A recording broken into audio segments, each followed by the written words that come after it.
Welcome, everybody, to our podcast today, Building My Legacy podcast. I have with me Celina Souffrant. She is a digital marketer, a brand developer. She works at content development and also impact management. She has worked in a variety of different places, which I think makes it very interesting for us because as you look at building your legacy, some of you will be looking at not-for-profits, building them. You're going to be looking at startup issues, and those issues may be different, especially if you've been leading a corporate environment. So, Celina, I'm going to let you introduce yourself, talk a little bit about your background, because you have such a rich and broad, deep background. So please share with the audience. Sure. Thank you so much for having me on this podcast. I'm really excited to kind of talk about my journey because the thing that I've heard the most speaking to people is that it's really unconventional and it's inspirational in that you don't always have to do, the corporate 9-to-5 path if you want to build a legacy. If you're smart and if you're brave, you can honestly do whatever you want and still be successful. And that's really what I found in my journey, kind of pivoting along the way. And I actually started off as a performer. I was a singer for the first 2 decades of my life. It brought me to New York. I was doing postgraduate studies and really thought I was going to take the opera route until I got vocal nodules, which are like little calluses on your vocal cords where you can't sing anymore. So at that point, I kind of had to make a big career decision, where all of my undergraduate was in opera. I had moved to New York to pursue this career and really had to think, okay, am I going to do the surgery route and kind of stick with this, or do I want to take this as a message and maybe pivot? So I decided to do the latter and decided to get more into business because I ended up happening across this startup ad in Craigslist looking for initially models because I had also done a little bit of modeling and thought, well, this will give me a little bit of pocket change while I figure out my next step. And then ended up getting on famously with the founder. And he saw that, as a performer, I was a natural salesperson. And so he brought me on to oversee his B2B business to business kind of sales route. So that meant traveling across the country up to, 30, 40 days a year per season, summer and winter, dealing with large scale industry buyers in the fashion industry. So working with brands like Whole Foods or Macy's, national universities and museums, anyone who was really interested in our products. And that got me really to understand the inner workings of business and what it takes to grow a business from a sales perspective and, client management. How do you, position yourself and what is a value proposition? What is the value of understanding your customer before you sell to them? And you're not just selling based on your products, but actually on the customer's needs. So I was in that role for about 7 years and was able to grow a team, eventually moved over to kind of the social media and the web design side and learned how to transition what I was saying into written materials. And that was what opened up my eyes to marketing, and made me realize that while I am a natural salesperson, for me to scale my impact or for a company to really scale an impact and build their legacy, they have to have strategic marketing initiatives so that they can reach more people and grow their business. So, lived in that position, absolutely loved it. Started with, 3 members. We scaled up. We got into, multi-million-dollar revenues, and that was super successful. And it left me with that feeling of, I want more. It made me really hungry for that whole startup development and helping other people build their legacy and saying, how can I use my experience and my unique point of view and my skill sets to be able to scale impact around the world? So that took me to Germany, where I worked as a freelance consultant for a few years and was hired by a ton of different nonprofits, NGOs, basically anybody who, would fly me to wherever they were in the world and would feed me. And, we're really cool, mission-oriented organizations I would work with. So I was able to, work in Spain and in Italy and in Portugal and Vietnam, Thailand, Brazil, Guatemala, Honduras, all over the world. And that journey was so instrumental in me forming my view of myself and my business and made me realize that I can be successful on my own. I don't necessarily need to work for a larger organization and I can live a life by design. As long as I was intentional, with how I was establishing my business, how I was sourcing leads and finding clients, I was able to make it happen.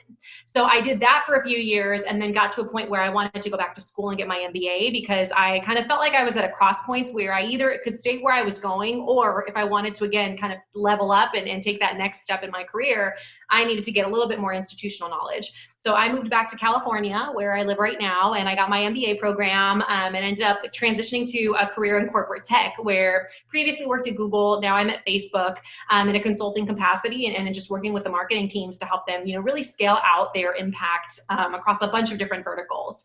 And along the way, it's just been such an interesting journey because, each role that I've taken on has required a different skill set, and it's allowed me to learn and grow, but still keeping the core values that I have as a person. That's really what's pushed me and propelled me forward. But I've been able to really, just experience so many new things because I haven't been afraid to try. So, Celina, as you have gone through various different places, companies, industries, Mm-hmm. what do you see are the biggest challenges that startups have Mm-hmm. in terms of their growth? Yeah, for sure. I've seen this a number of times, whether it's a nonprofit or if it's a for-profit business. The biggest thing is that lack of go-to-market strategy. And that's really where I developed that expertise, because I kept seeing those gaps. Even before I knew what that meant, I saw that was what was inhibiting growth. It's people not understanding the market, not understanding the competition, and not having the proper internal, kind of strategies for growth in terms of their messaging and understanding how are we talking to our customers? How are we finding them? What are we doing for our supply chain if we're a product-based company to ensure that it's sustainable, that it's scalable? Are we thinking, 2, 3, 4 years down the road, or are we just thinking about tomorrow? And even having kind of that pivot strategy of, okay, as we're thinking about growing, what does that mean? Does that mean adding another product to our portfolio? Does it mean pivoting and adding a different line? Does it mean, adding an additional service? So, the companies that are the most successful, I've found, really have a mix of that long-term vision, but those short-term, everyday kind of benchmarks to make sure that they're on the way to success. And I definitely understand, I owned my own baking company for 2 years in New York, and I get what it's like to be a founder and to have 1,000 things thrown your way, and you're just trying to keep your head above the water, and you're like, thinking about next year, like, no way, I need to think about next month and making rent. But it's really important, whether you have outside help from a business consultant or whether you have a mentor or an advisor, someone to help you see that big picture so you're not just getting stuck in the small details. So, one of the things that I see happening with a lot of startups is your variable cost, well, actually, your fixed cost that becomes most problematic is your employees. Mm-hmm. It's the piece that you can't shrink it and grow it fast. And so you see people doing a lot of manipulating with that in order to be able to manage their bottom line. Mm-hmm. Okay? So what are some of the go-to-market strategies if you're going to be a little bit more long-term than tomorrow or this month? You're looking at past that, shrinking employees to meet the bottom line this month, right? You got to keep them if you're going to grow. Sure. So what are some of your thoughts on that? How go-to-market is tough. Yeah. Yeah, and I think there's a couple of different factors that come into that. Again, whether you're service or product based, you want to look at your unit economics. So let's just start with the product based businesses. So when you're selling something, you need to understand your profitability and how much one unit costs before you can determine anything. So for example, if you're a baker and you're making donuts, you need to understand how much one donut costs, and you need to factor in not only the ingredients, but the operating costs like the rent, electricity, all of the things that go into actually the inputs to make the donut. Then you're thinking about sales costs, and if you need to hire staff, if you're selling at farmers markets, if you're going to rent a store, and then thinking about marketing costs to get your product out into the world. And so whenever I'm working with my clients, the first thing that I do in the go-to-market, after doing your market research, after studying the competition and identifying that your idea, you validated that it is a good idea, the second thing you need to do then is understand your cost structure so that you know how much you need to charge to be profitable.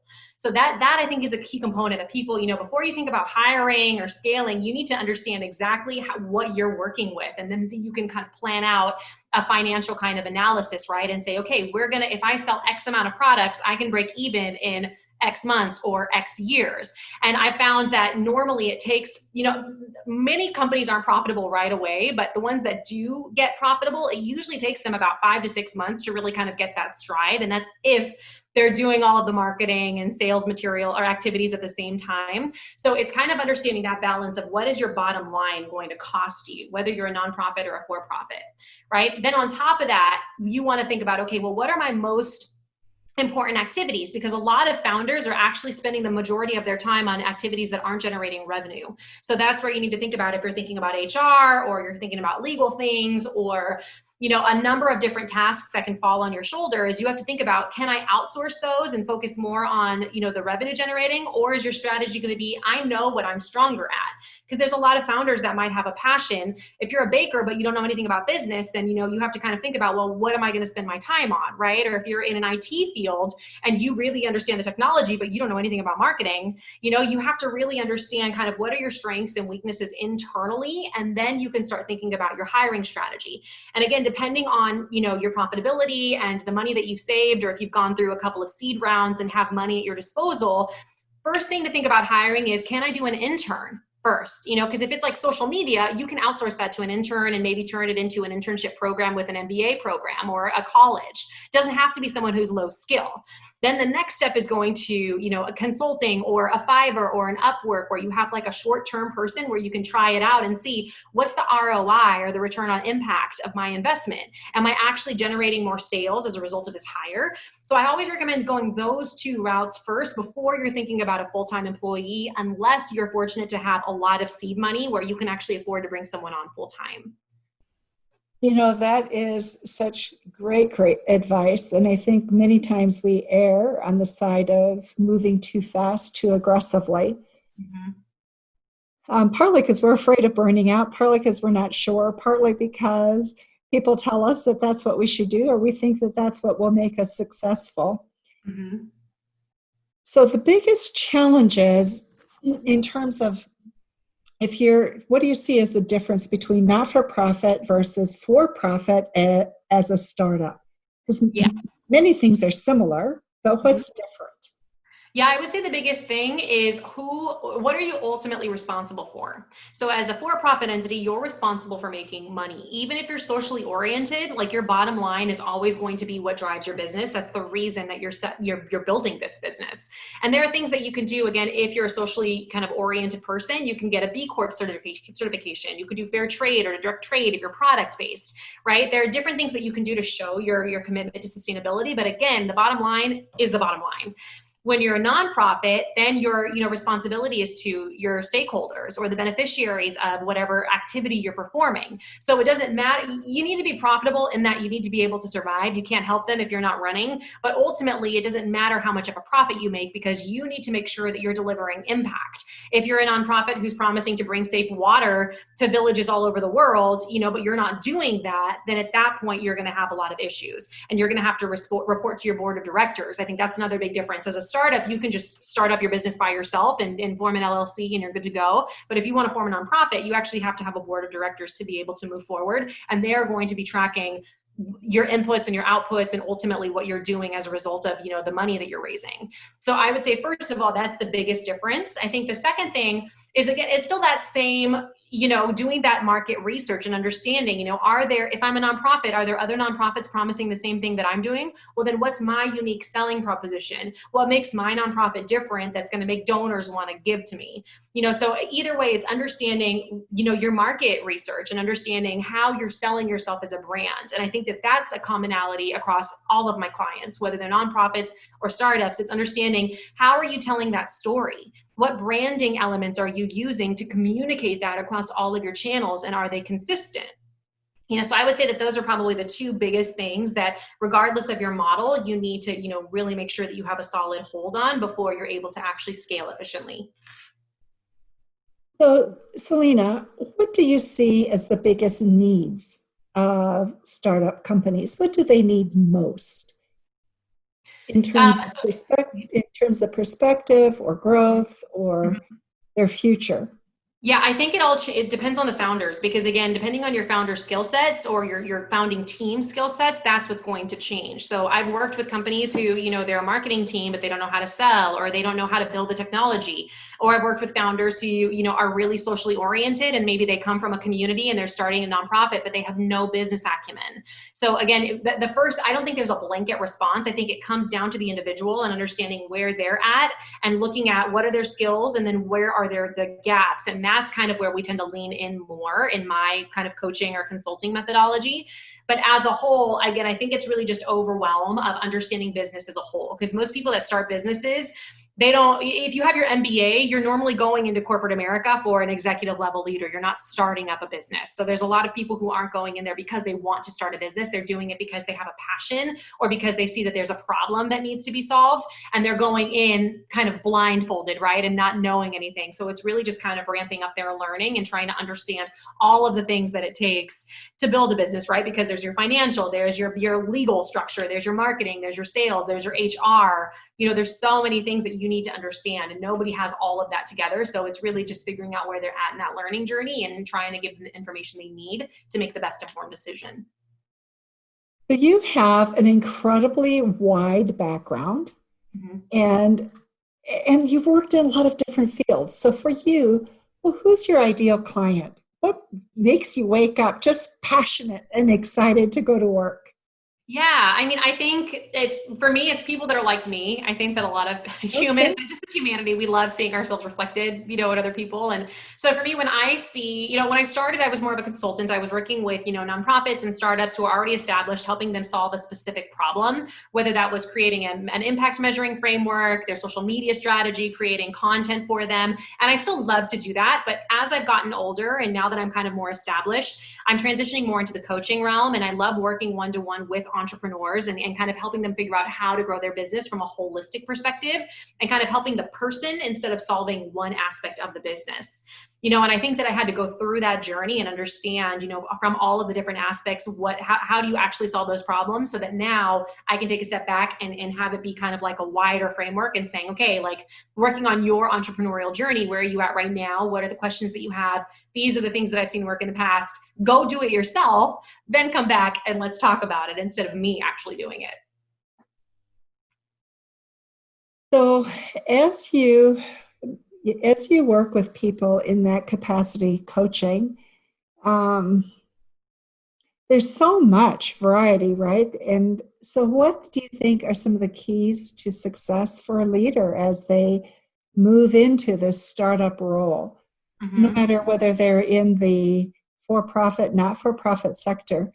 What are the Mm-hmm. keys to people's success? Yeah, I mean, let's do three just to kind of keep it memorable, because human beings tend to remember things in sets of three. I think the first thing is really combating this idea of entrepreneurial journey as something that's easy. I think, again, just being in social media, I feel like I see a lot of people kind of having like CEO life or work from anywhere lifestyle, and they make it seem like starting a business is just fun and just an easy thing to do, and I like to Frolic. clarify right away, no, like this is the hardest thing you will ever do. You're never going to have peace. You're never going to not think about your business. It's going to be like having a baby, and if you're the type of person who has to start your own thing, it's a burning desire that you cannot not do, then you should go into this field. If not, if you're just kind of interested in it, then you can do it as a side business, but don't quit your day job. And that was something that as a performer, it was the same thing, because it is so gratifying if you are a natural born performer, and it makes all of the auditions and being broke and investing in school and constant rejection worth it for that one moment when you finally kind of get that goal. And I think entrepreneurship is the same thing. If it's something that you absolutely must do, then do it. But it's going to take you a lot of sacrifice, but it'll ultimately be worth it in the end. So I think that's the first thing, is kind of clarifying that misunderstanding that I think a lot of people who don't actually know it, or they just haven't done it like full time, spread, right? I think the second thing is understanding, once you understand the commitment and kind of like how much time and energy it's going to take, the second thing is understanding humility and learning that every single day is going to be learning that you don't know how to do something, and you have to level up your skill set, or you have to ask for help. And if you're the type of person who doesn't like to do that, if you're someone who's like, yeah, no, I'm smart and I can do everything on my own and I'm a strong individual, like you're going to have to check that at the door, because every single day you're going to be reminded that you are incompetent in some way. And that doesn't mean that you're an idiot, and it doesn't mean that you can't do this. It just means that you're going to have to learn a new skill. So humility is another big component of being an entrepreneur that I think a lot of people have to understand, and you have to be able to take it with stride. If not, it's really going to break your spirit. I think a third thing is understanding how to work by yourself and be a self-motivator. Because I've seen a lot of entrepreneurs, and even, I've known people who were successful in business that they were actually, managers in large corporations and thought, I'm going to do my own thing and I'm going to make this work. And ultimately they failed because they were used to working with groups and with team members. And it's really different to work in a business that's running and to make improvements or changes or whatever with existing budgets and existing processes in place than starting something totally from scratch, where you might not have enough money. You definitely don't have anyone believing in you. You don't have a team to support you. So you have to be someone who's a self-motivator and who can, really plan and work well on your own and be productive without, the kind of safety net of having a team around you.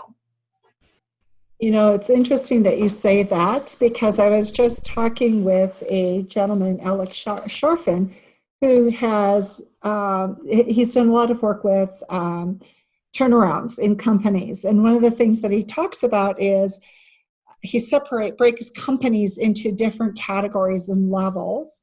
So he has sort of the startup, the in-between, and he moves up the ladder based on revenue.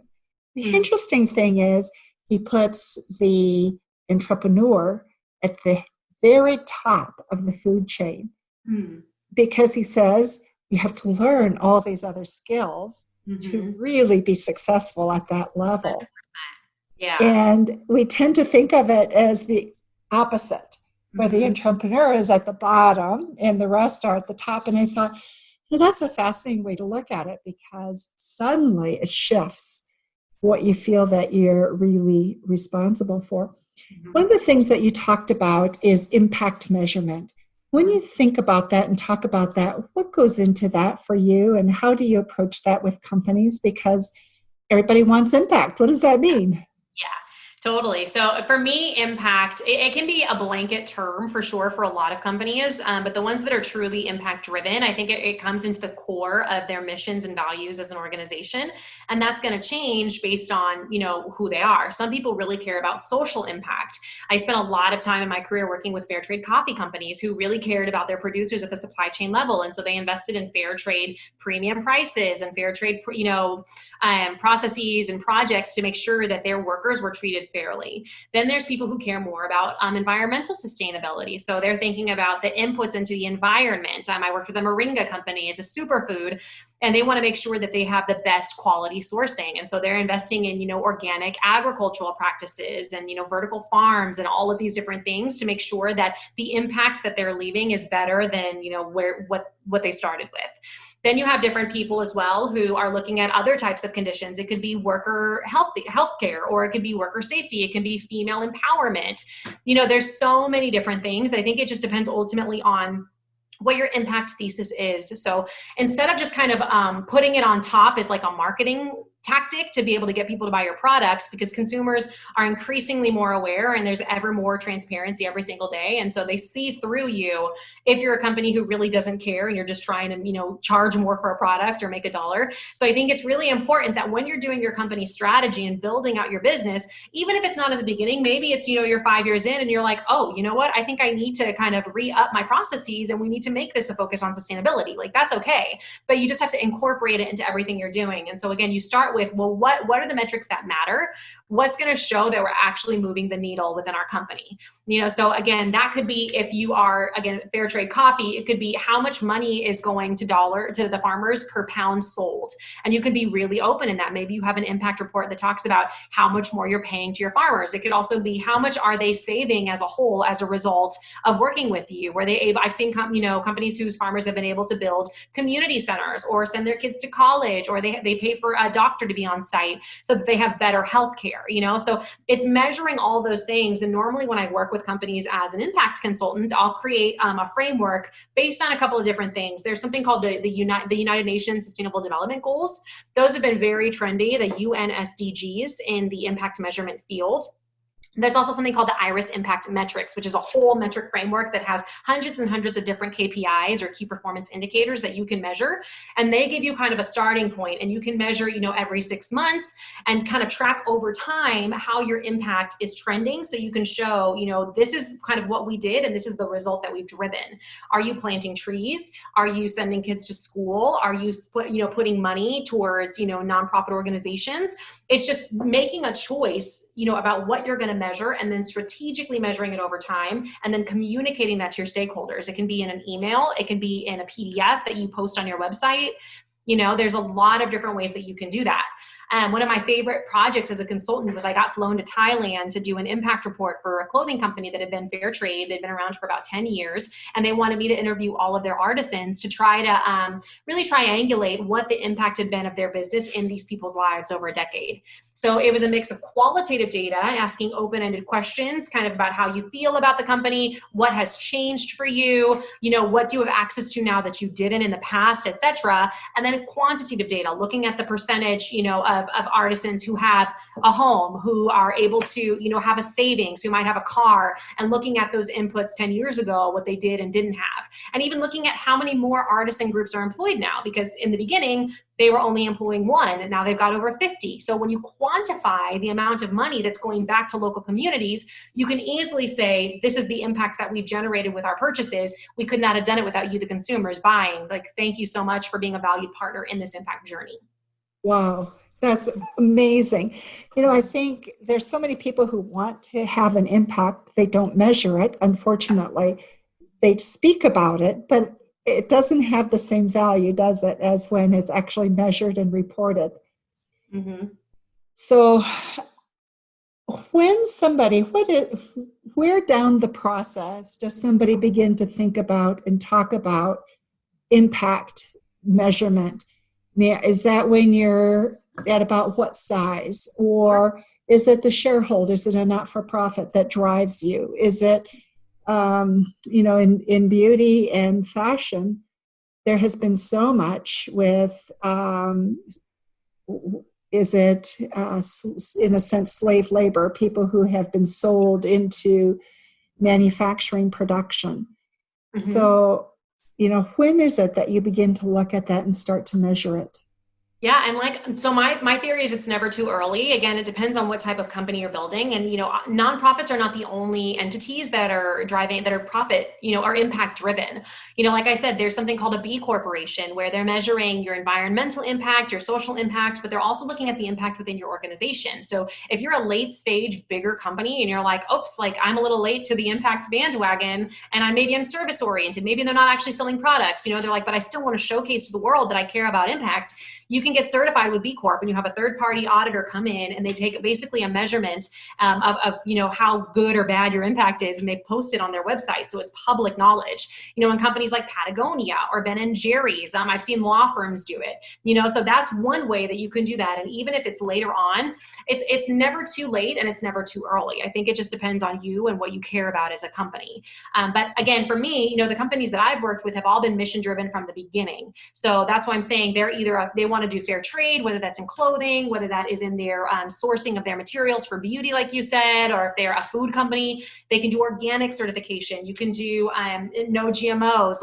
There are certain, in my opinion, this is not, the market, a thought, it depends on who you are. For me, if I, as a consumer, I'm vegan, if I see that a product's vegan, obviously, yes, I don't want to put animal products into my body, but that's not what's going to, inspire me to spend my money or not. What is going to be, are you doing direct trade sourcing? Do you have a fair trade certification? Are you organic? Because to me, that means that you're putting your money where your mouth is. Something like vegan to me can sometimes be greenwashing, because it's or gluten-free. If water is gluten-free and you're just putting that on the label, obviously water is gluten-free. You didn't do anything extra to make it gluten-free.